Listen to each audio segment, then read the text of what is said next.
I listened to a true crime podcast about myself.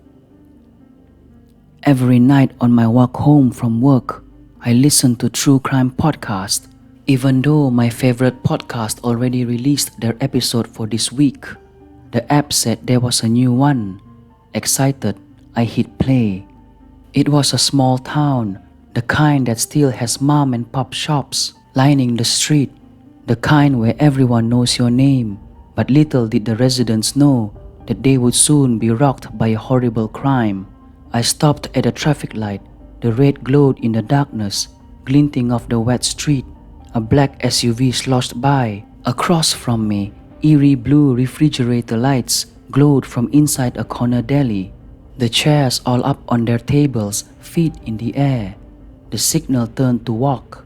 That chilly September evening was no different for the young student. She'd left her shift at the local store and walked back home, except she never made it home. Young student, local store. Damn, this was hitting close to home. I was a part-time student at Franklin Community College and worked at the local convenience store. And of course, I was walking home. I glanced behind me, looking at the alleyway behind Alessandro's Pizza, which was dark except for the neon light spilling from the sign. Her boyfriend reported her missing the next day. The town conducted a volunteer-led search, and after 2 days, they found something.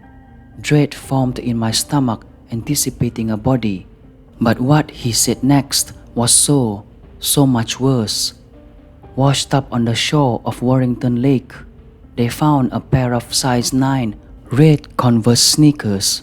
I stopped and looked down at my red Converse sneakers, damp from the rain. What the hell? My heart began to pound. The shoes were sent to a forensic analyst who would compare its wear pattern to another pair of her shoes to try and determine if they belonged to the victim. A rumbling sound made me jump. I turned to see a dark SUV turning left at the intersection. Didn't I see that car a few minutes ago? Maybe it's following me. And the car passed me and disappeared into the darkness. Come on, Sarah, get a grip. Converse are popular sneakers, a little out of fashion, but still, 9 is a common woman's shoe size. And what college student doesn't have some sort of a job? What? You think you're listening to some sort of prophecy of your own death? Yeah, right. After a few weeks, the results came back. The analyst was certain the shoes belonged to none other than Sarah Campbell. The blood drained from my face. Sarah Campbell, my name. What the F? How? I didn't have time to think. I forced myself to move. I broke into a run. The small shops turned into a colorful blur. Searching the lake came up empty without a body. A crime is hard to solve, but police didn't give up, and finally, a witness came forward. Someone had seen a car parked at the lake that night around 2 a.m. A black SUV with darkened windows. No. What the hell is going on? I whipped around. The street was empty. No people. No cars, no witnesses, said the little voice in the back of my mind. The one that's watched too many true crime shows. My eyes scanned the shops, all closed. There were 6 black SUVs matching the witness description in the Franklin area, but one of them in particular caught Detective Nolan's eye. It belonged to John Kelly, a registered sex offender. Vroom. The sound was so soft, I almost didn't hear it over the voice of the podcast. I whipped around, and there it was, 2 blaring white headlights behind me, coming from a black SUV. I forced my legs to pump faster. The car didn't speed up. It crawled along, slowly, taking its time, like the driver knew he could catch me no matter what. I glanced back, trying to make him out behind the darkened windshield, but the headlights were too bright to see anything. Kelly wasn't just a registered sex offender. He'd been convicted of assaulting a woman he worked with who had multiple piercings and short dark hair. just like Sarah. The car crawled down the road, stalking me like a lioness stalks her prey. I veered left onto our dark residential street. Just a few more steps. Headlights flashed across me, illuminating my running shadow on the pavement. I didn't look back. I just ran as fast as I possibly could. The little brown house with the yellow shutters came into view. I sprinted across the grass, grabbing my keys from my pocket. Click. I threw the door open and slammed it shut behind me. Then I turned the deadbolt, collapsed against the door, and began crying. I heard the rush of the car passing our house, continuing down the road.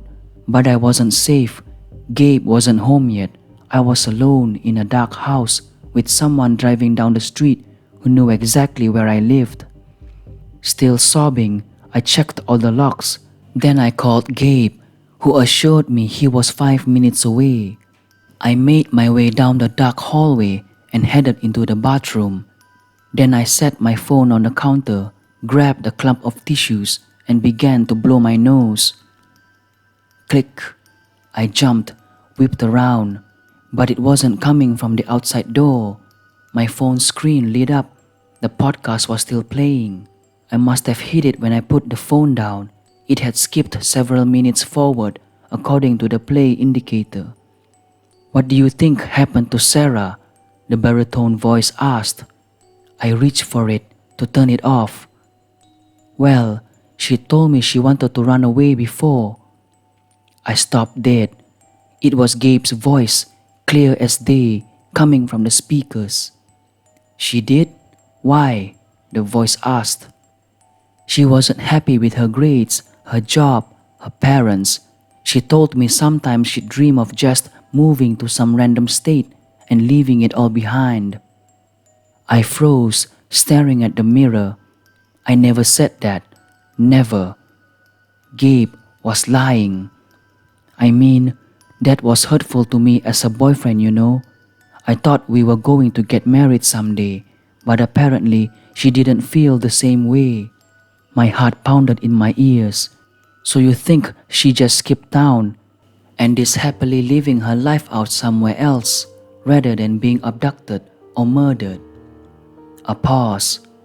"Yes, that's exactly what I think." That's all for now. Thank you to our listeners. The outro played. I stared at my reflection, everything coming down all at once. My mind trying to race and catch up with what it meant. The front door creaked open. Footsteps sounded outside. "Sarah, I'm back." I backed away from the door. "Sarah?" My eyes fell on the window. I ran over to it, turned the lock. Push. I popped the screen out. Then I swung a leg over, pulled myself through the window, and ran as fast as I could.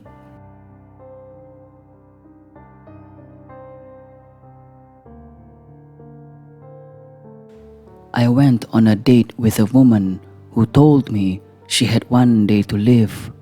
Big mistake. I consider myself ugly. I'm not afraid to say it. I once asked a woman for her honest opinion of me. She told me I was a 2 on a good day. The words stung, but I didn't let them destroy me.